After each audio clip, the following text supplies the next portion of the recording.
Réussir et s'affirmer auprès des autres et réussir à se faire respecter. C'est le sujet de cette vidéo, donc si ça vous intéresse, je vous invite à rester jusqu'au bout, à suivre les différents points et bien évidemment à vous abonner à cette chaîne YouTube pour recevoir les prochaines vidéos communication qui sortent très bientôt, recevoir les notifications ainsi que vous améliorer sur votre propre communication, que ce soit de la prise de parole ou votre communication de tous les jours.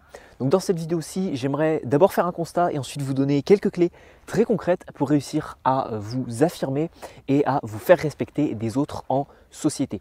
Encore une fois, ce sont des conseils qui sont praticables soit dans votre milieu professionnel, soit dans votre milieu familial, soit dans votre cercle d'amis que vous avez autour de vous ou tout simplement sur des rencontres que vous pouvez faire avec des personnes autour de vous. La première chose et le premier constat que j'aimerais faire donc en guise d'introduction de cette vidéo, c'est tout simplement que le fait de s'affirmer, le fait de se faire respecter, c'est un rapport de force entre un individu ou un groupe d'individus et vous-même, ou entre différents individus entre eux.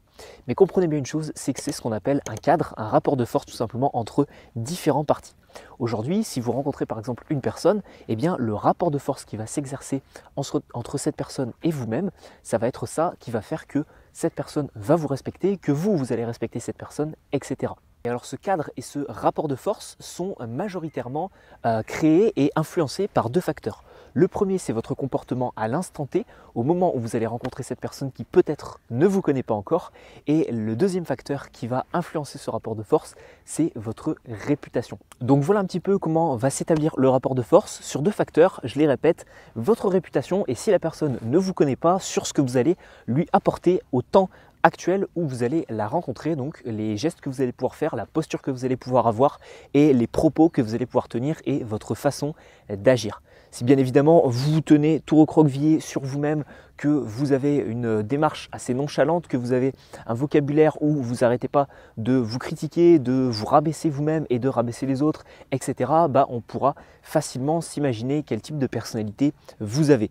Alors que si au contraire vous vous tenez extrêmement droit, que vous allez vers la personne, que vous lui serrez fermement la main sans lui exploser les phalanges et que bien évidemment vous vous intéressez à cette personne-là, vous lui proposez un projet, vous lui proposez de l'aider, etc., etc., là on comprendra quel autre type de personnalité vous pouvez être et tout ça fera en sorte que la personne vous respectera et fera en sorte que vous pourrez vous affirmer au sein d'un groupe ou au sein d'une conversation.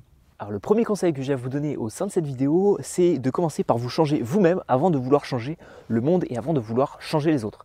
Si vous ne vous faites pas respecter en société, encore une fois, je le redis dans beaucoup de vidéos en ce moment, c'est que tout ce qui vous arrive et vous en êtes responsable à un certain degré.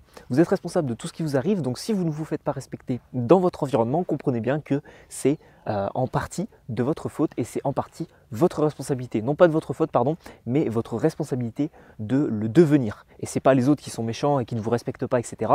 C'est vous qui devez vous faire respecter au sein d'un groupe. Donc ce que je vous invite à faire, le premier conseil que j'ai à vous donner, c'est tout simplement de commencer à travailler sur vous-même. Votre volonté, vos actions, vos activités, vos projets, votre hygiène de vie, votre tenue, la façon dont vous vous présentez, peut-être si vous êtes sportif ou non, etc.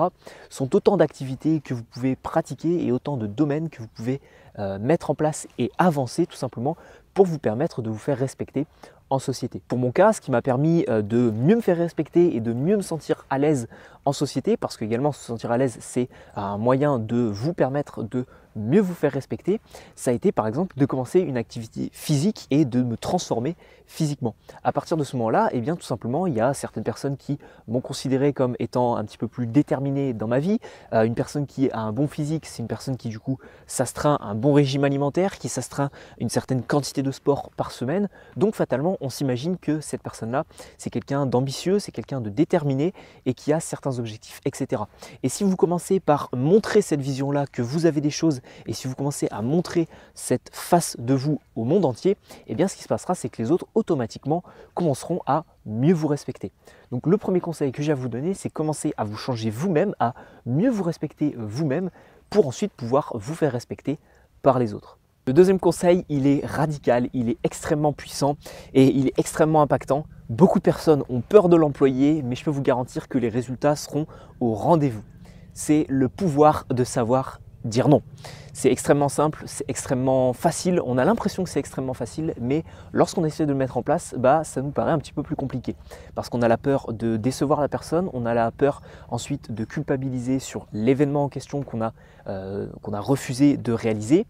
On a peut-être la peur d'être vu comme une personne mauvaise parce qu'on refuse quelque chose à quelqu'un, et on a peut-être la peur de blesser la personne en question.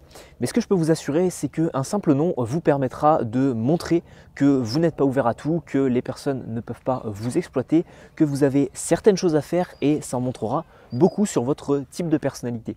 Je pense que le meilleur moyen de s'affirmer en société, c'est d'avoir la possibilité et le pouvoir de dire non. Un exemple très simple, ce serait par exemple quelqu'un qui vous demande au sein de votre métier, au sein de votre emploi, votre chef ou votre responsable qui vous demande de rester 1 heure, 2 heures de plus sans être payé et réaliser une mission qu'il a, un rapport par exemple qu'il a besoin de rendre demain à des supérieurs, etc. Et concrètement, le pouvoir de savoir dire non, de lui dire non, concrètement je ne peux pas faire ça, ce n'est pas prévu dans le contrat, etc., etc. Ça va vous permettre de vous affirmer. Alors bien évidemment, je ne vous dis pas de dire non dans chaque situation, c'est quelque chose qu'il faut savoir doser, c'est quelque chose qu'il faut savoir maîtriser. Il y a également une vidéo qui était sortie sur ma chaîne, je vous mettrai une petite notice en haut à droite ou en haut à gauche sur une vidéo que j'avais faite. Il y en a 2 sur comment savoir dire non, il y en a une sur spécialement les avantages de savoir dire non et pourquoi apprendre à dire non. Si ça vous intéresse, je vous invite à aller la regarder. Et il y en a une deuxième sur tout simplement le fait de savoir dire non sans culpabiliser auprès d'une personne. Donc que ce soit d'un ami, d'un employeur ou d'une personne quelconque. Tout simplement, ce sont des conseils qui vous permettront un plan d'action en 5 ou 6 étapes, je ne me rappelle plus exactement, qui vous permettra de dire non à une personne. Parce qu'à mes yeux, ça n'engage que moi, mais à mon sens, une personne qui ne dit jamais non, qui dit toujours oui lorsqu'on va lui demander quelque chose, lorsqu'on va lui demander une tâche, etc., eh bien c'est quelqu'un qui n'a pas énormément de valeur. Je l'avais expliqué justement dans l'une de ces 2 vidéos, c'est qu'au final, quand vous allez apprendre à dire non, vous allez apprendre à augmenter la valeur de vos actions. Parce que des fois vous allez dire oui, mais des fois vous allez dire non. Donc si vous souhaitez vous faire respecter, c'est un outil essentiel. Et enfin, le troisième conseil de cette vidéo, c'est faire la distinction entre le fait de savoir se faire respecter et le fait de savoir se faire craindre et la peur que les autres pourraient avoir de vous. C'est 2 choses complètement différentes. Vous ne devez pas faire l'association entre les deux. Vous ne devez pas mettre en pratique le conseil que je vous ai donné tout à l'heure et dire non à tout le monde et commencer à faire un petit peu de la domination auprès des autres et essayer de vous faire craindre des autres pour vous faire respecter.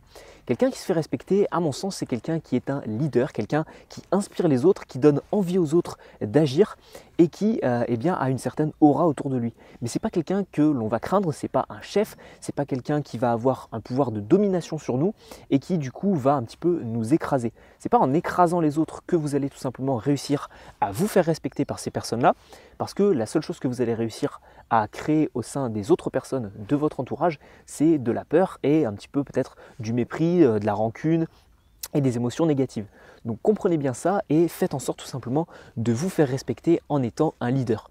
Et alors pour ça, donc, le conseil numéro 1 est extrêmement puissant et efficace. Commencez par avoir des projets, créer quelque chose et apporter de la valeur à vous-même pour tout simplement faire en sorte d'attirer les autres à vous. Vous verrez qu'il y aura beaucoup de personnes qui viendront automatiquement à vous lorsque vous allez développer vos compétences, c'est essentiel.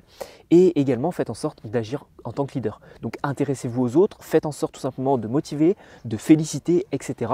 Et vous verrez que par tous ces comportements-là, eh bien, les autres vous laisseront une place plus importante dans leur cercle et vous accorderont beaucoup plus de respect. Voilà, nous arrivons au terme de cette vidéo. J'espère que ces 3 conseils, vous allez les mettre en place, vous allez les utiliser pour arriver à peut-être mieux vous faire respecter. Si la communication vous intéresse et que vous souhaitez apprendre comment devenir un meilleur orateur, plus authentique à l'oral, rythmer sa façon de parler, ses prises de parole et arriver à être plus confiant, que ce soit en société ou lors de prises de parole, ce que je vous invite à faire, c'est regarder dans la description de cette vidéo. Vous y retrouverez une formation de 5 vidéos offertes sur la prise de parole en public. Je vous mettrai encore une fois une miniature juste ici. C'est une formation que j'ai créée spécialement dans le but de vous aider étape par étape et de manière efficace. Je propose des programmes avancés, mais ils ont un certain budget, un certain coût. Et ce que je voulais faire, c'était non pas de donner uniquement aux personnes qui auraient un petit budget des vidéos gratuites, mais vraiment de leur créer une formation complète qui les aiderait étape par étape et qui leur permettrait d'avancer sur leur communication et leur prise de parole. Donc pour ça, c'est très simple, vous cliquez sur le premier lien de la description de cette vidéo, vous rentrez votre email et vous recevez 5 vidéos offertes, même une petite bonus, je vous spoil, 6 vidéos offertes sur la prise de parole et la communication. Je Je vous donnerai également accès à des vidéos privées, à des vidéos bonus et à des articles que je peux écrire et que je vous transmettrai par mail automatiquement. Donc si vous voulez recevoir tout ça, vous savez ce qu'il vous reste à faire et également à vous abonner à cette chaîne YouTube pour recevoir les prochaines vidéos. C'était William, merci de votre attention, on se retrouve sur la formation ou pour une prochaine vidéo. Donc je vous dis à tout de suite.